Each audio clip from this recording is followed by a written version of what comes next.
주님의 은총과 평강이 여러분과 함께 하시기를 바랍니다. 한 주간 잘 지내셨나요?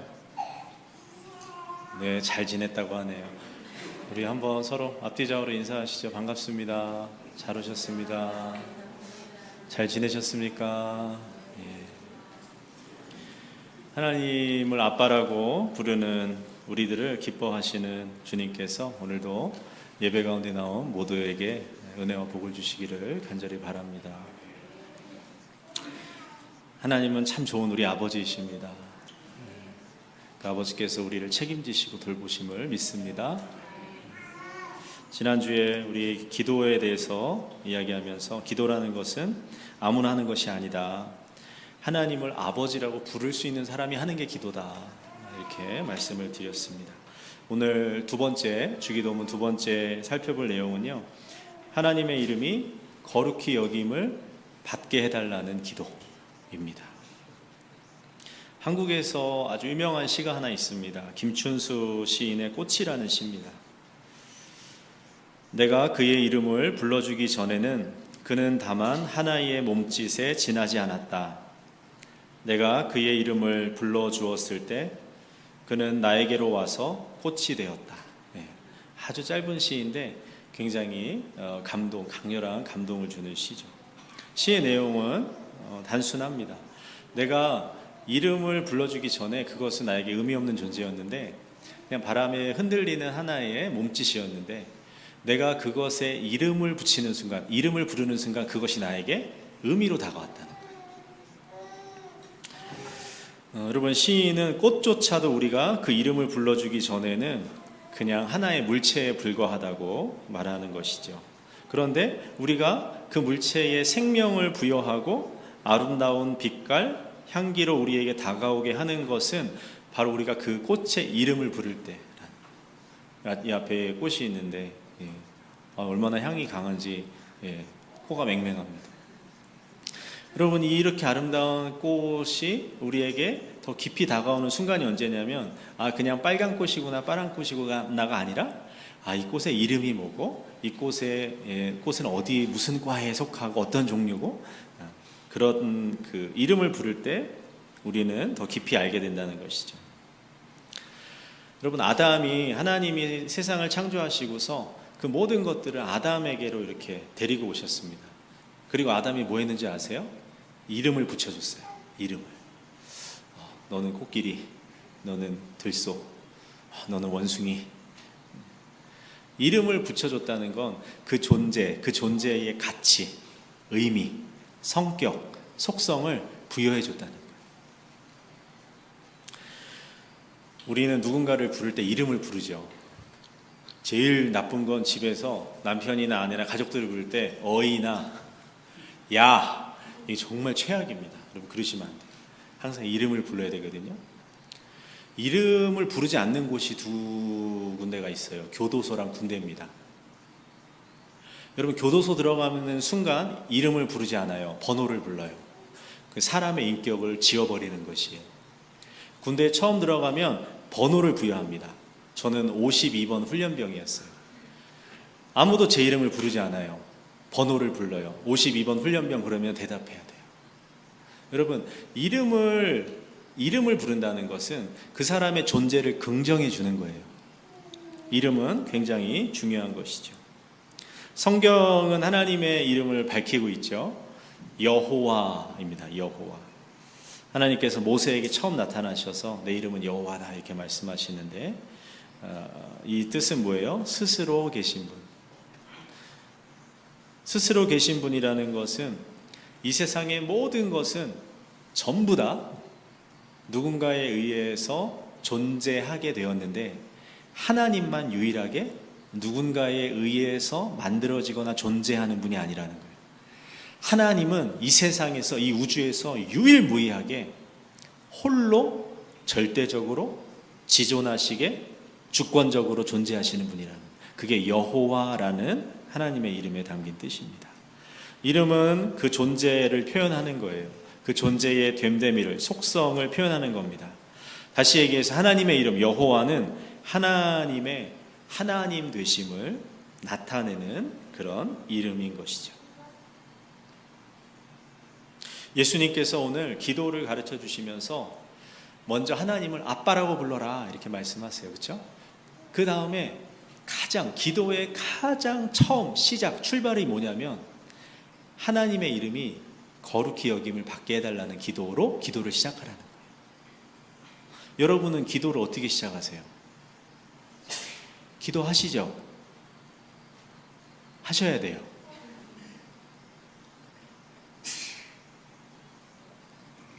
예수님은 우리의 기도의 시작을 하나님의 이름이 거룩히 여김을 받게 해달라고, 이걸 다른 표현으로 하면 하나님의 이름이 영광을 받게 해달라는 기도를 시작하래요.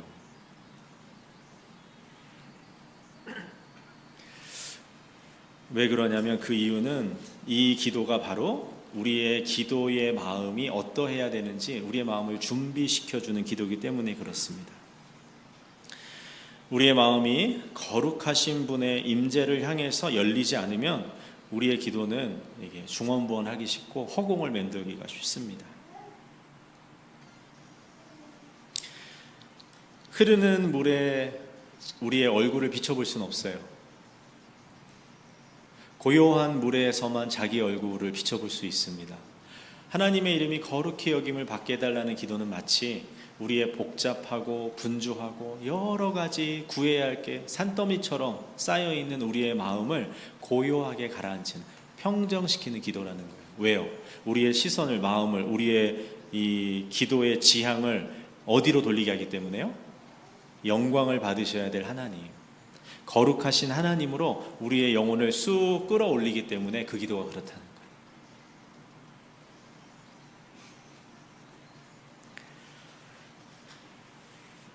기도는, 이 하나님의 이름이 거룩히 여김을 받게 해달라는 기도는 마음의 신발을 벗는 기도이고 우리의 욕망의 분주함을 멈추는 기도가 되는 것이죠.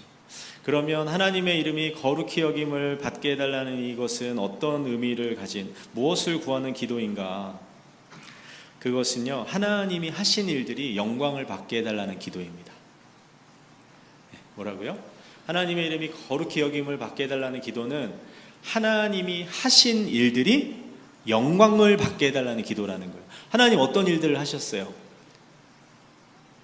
창세기부터 요한계시록이 하나님이 하신 일, 하나님이 지금 하고 계신 일, 하나님이 앞으로 하실 일들을 기록하고 있거든요. 그것이 영광을 받게 해달라는 기도예요. 하나님 어떤 일을 하셨습니까? 과거에 세상을 창조하셨어요.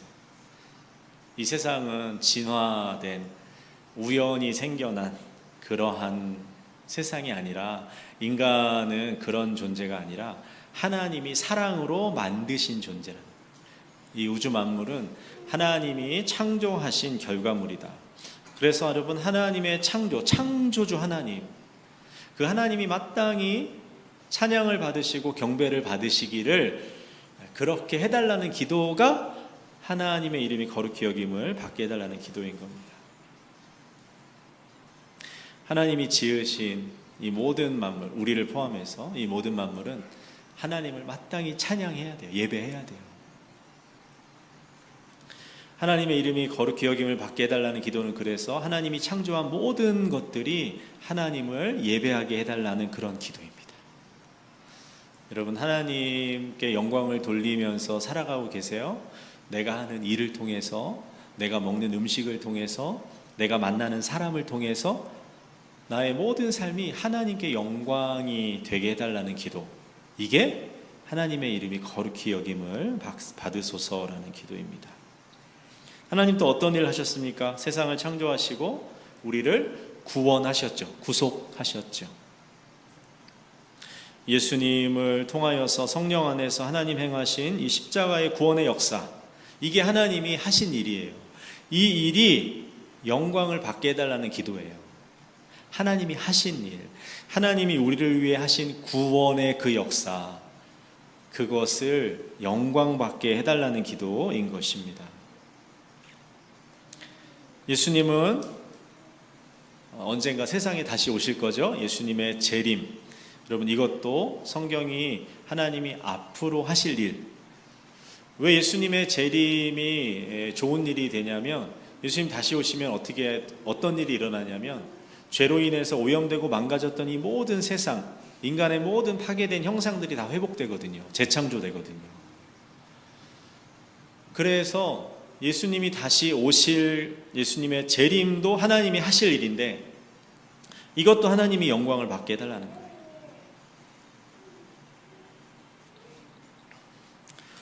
여러분, 하나님의 창조 그리고 구속, 재창조는 하나님이 찬송과 영광을 받으셔야 하는 구체적인 내용들이에요. 이것이 사람들로 하여금 하나님, 창조주 하나님, 구원자이신 하나님, 다시 오실 하나님을 사람들이 예배하고 영광 돌리게 해달라는 거예요. 여러분, 이게 바로 하나님의 이름, 아버지의 이름이 거룩히 여김을 받게 해달라는 기도에 들어있는 내용입니다. 우리가 사는 세상은요, 하나님의 이름이 거룩히 여김을 받지 못하고 있어요. 심지어 교회에서도조차 하나님의 이름이 거룩히 여김을 받지 못할 때가 많습니다. 종교개혁자 마틴 루터는요, 주기도문을 설교하면서 이렇게 얘기했어요. 나는 성경에서 이 기도보다, 예수님이 가르쳐 주신 기도보다 더 강력하게, 더 많이 우리의 삶을 마비시키고 우리의 삶을 부숴버리는 기도를 가르침을 알지 못한다, 이렇게 얘기했어요. 그 이유가 뭐냐면 우리는 모두 하나님의 이름과 영광을 끊임없이 모독하는 삶을 살고 있기 때문에 그렇다. 우리는 다른 신들을 섬기거나 나 자신을 삶의 주인으로 삼으려 한다. 우상을 섬기거나 다른 신을 하나님으로 섬기거나 나를 하나님으로 섬기는, 예수를 믿고 교회를 다니는 사람들조차 나를 하나님으로 섬긴다는 게 뭐예요? 내가 내 인생의 주인이 돼서 왕노릇 하겠다는 거예요. 내가 다른 사람들에 대해서 왕노릇 하겠다는 거예요. 주인 행세하겠다는 거거든요. 이러한 삶은 하나님의 이름을 모독하는 삶이라는 거예요. 교회에서나 세상에서나 그래서 예수님은 무엇을 기도하라고 제일 먼저 가르치시냐면 하나님의 이름이 거룩히 여김을 받도록 기도해라, 이렇게 가르치고 계십니다. 하나님 아닌 다른 신에게 예배하는 것, 하나님 아닌 다른 신에게 영광을 돌리는 것, 내가 하나님보다 높은 자리에 올라가서 내 마음대로 살아가는 것, 여러분, 이것은 하나님의 이름을 거룩하게 여기지 못하는 삶입니다. 이러한 세상, 이러한 죄의 영향력 가운데서 우리는 살아가요. 그래서 예수님은 계속해서 기도하라는 거예요. 하나님의 이름이 거룩히 여김을 받도록. 그리고 그 기도대로 살아가는 믿음, 그 믿음을 향한 첫걸음이 바로 주기도문인 것입니다.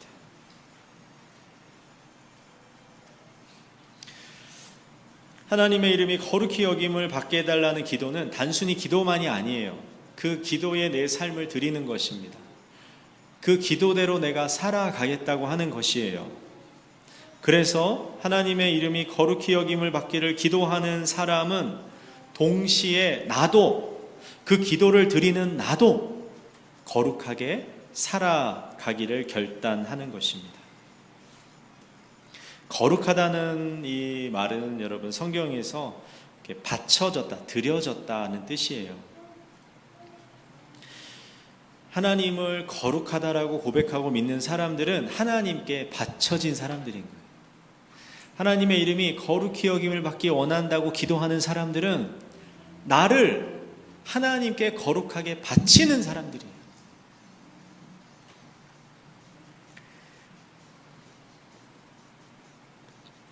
여러분, 왜 교회를 거룩하다고 합니까? 그것은 교회가 하나님께 바쳐졌기 때문에, 성전이라는 것은 하나님께 바쳐진 빌딩, 건물이라는 뜻이거든요. 그래서 거룩하다고 하는 거예요. 우리가 거룩하다는 것은 뭐 카지노 안 가고 뭐 이렇게 술 안 마시고 그런 행위적인 윤리적인 의미보다는 근본적으로 뭐냐면 내가 하나님께 바쳐진 사람이다라는 뜻에서 거룩하다는 거예요. 우리가 천국 가는 날까지 여전히 죄를 짓잖아요. 지난 주일에 죄 한 번도 안 짓고 오늘 예배 오셨어요?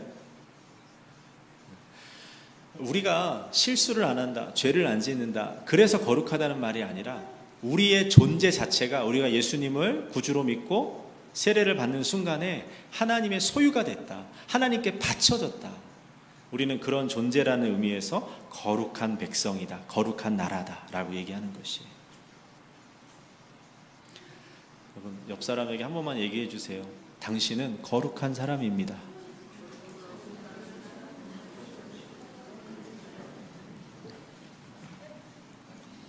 그래서 여러분, 이 기도를 드리는 사람, 하나님의 이름이 거룩히 여김을 받기를 기도하는 사람은 하나님께 바쳐진 존재이기 때문에, 거룩한 존재이기 때문에 거룩하게 살아가는 거예요.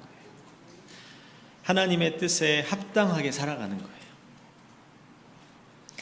하나님을 경외하면서 살아가는 거예요. 그럼 하나님의 뜻은 무엇이에요? 공의와 사랑이 대표적인 하나님의 뜻이죠. 이 기도를 드리는 사람들, 주기도문을 드리는 사람들, 하나님의 이름이 거룩히 여김을 받기 원한다고 기도하는 사람은 그 기도에 자기를 바친, 하나님께 자기를 바친 사람들이기 때문에 그것에 합당한 삶을 살아간다는 거예요. 거룩하신 하나님, 사랑의 하나님께 합당한 삶의 모습을 이루며 살아간다는 거예요. 지난주 수요일 6월 19일이 여러분 미국의 이 내셔널 홀리데이, 작년에 제정된 국경일이었어요. 무슨 날인지 아시죠? 준틴스. 준이라는 6월이라는 단어랑 19th라는 두 말을 합쳐서 준틴스라고 이름을 지었어요. 이 무슨 날이에요? 노예제 폐지를 기념한 그러한 국경일이에요. 텍사스주의 흑인 노예들이 남북전쟁이 끝난 다음에 자신들이 자유로워졌다는 그 사실을, 노예 해방의 소식을 듣고 기뻐한 축제에서 시작한 날입니다. 잘 아시는 대로 여러분, 이 미국의 노예 해방 어떤 대통령이 했습니까? 아브라함 링컨이 했죠. 여러분, 이 링컨이 노예 해방을 시킨 이 파급력이 단순히 미국 안에만 있지 않고 전 세계로 퍼져나갔어요. 그 영향을 받은 사람이 미국의 28대 대통령 윌슨입니다. 윌슨은 신실한 그리스도인이었다고 해요. 이 윌슨이 어떤